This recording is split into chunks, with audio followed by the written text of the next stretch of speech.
Welcome to the first edition of Farming with Basic Science, a predictable way to farm and improve crop efficiencies using the Maximum Farming System. Our first episode picks up at the recent Maximum Farming Club conference in Tucson, Arizona, where Ag Spectrum Technical Director Cliff Ramsire discussed how different corn hybrids metabolize nitrogen differently and how you can alter your nitrogen program based on the hybrid you plant.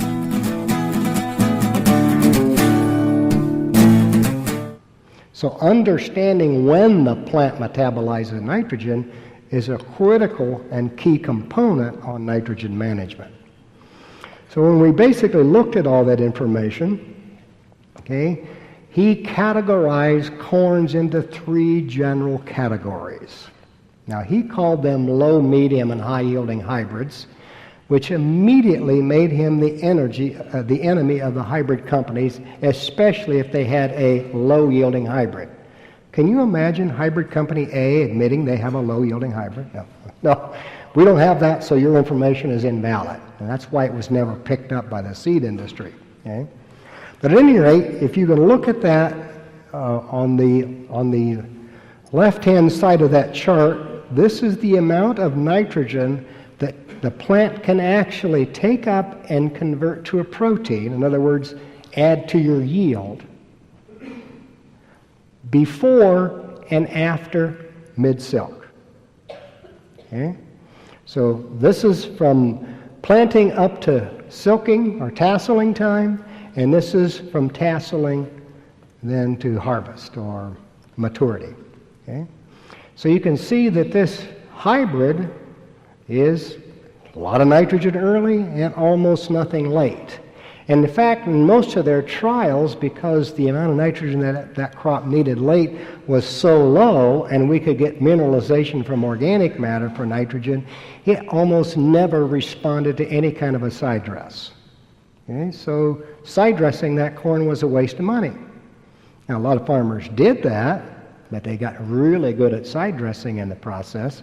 They just threw a lot of their money away in the process. Of course, it all went down the Mississippi River and caused that hypoxia zone down there, so it didn't get wasted, at least. There you go. Okay, then there's a general category that's fairly broad in the middle. And these, we're going to classify these as type 2 hybrids, all right? And they'll use metabolize anywhere from 80 down to 60% prior to mid-silk. Okay? And then they'll have the balance of it anywhere from 20 to 40% after mid-silk. So in many environments, these hybrids did respond to a small amount of late nitrogen because the soil mineralization process was not up to supplying them with all the nitrogen that they needed. So that was kind of fun and interesting there as well. Okay? But then, somewhere in the 1970s, we were all introduced to the racehorse hybrid.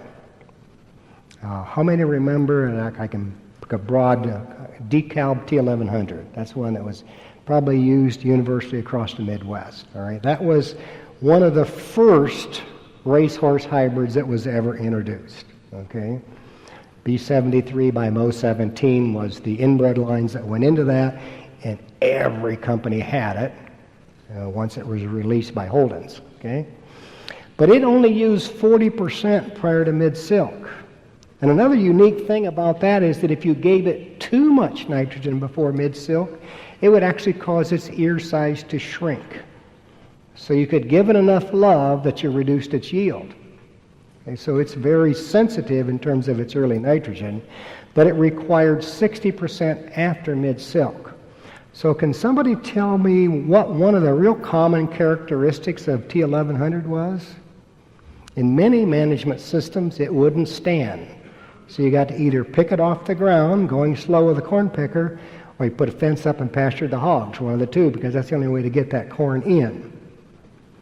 And the only time that it went down is when it didn't have enough late nitrogen to maintain stalk viability and protein functions all the way through to maturity.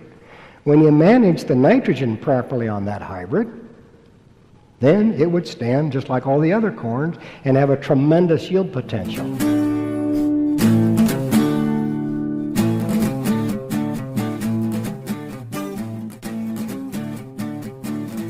This has been Farming with Basic Science, a predictable way to farm and improve crop efficiencies using the Maximum Farming System.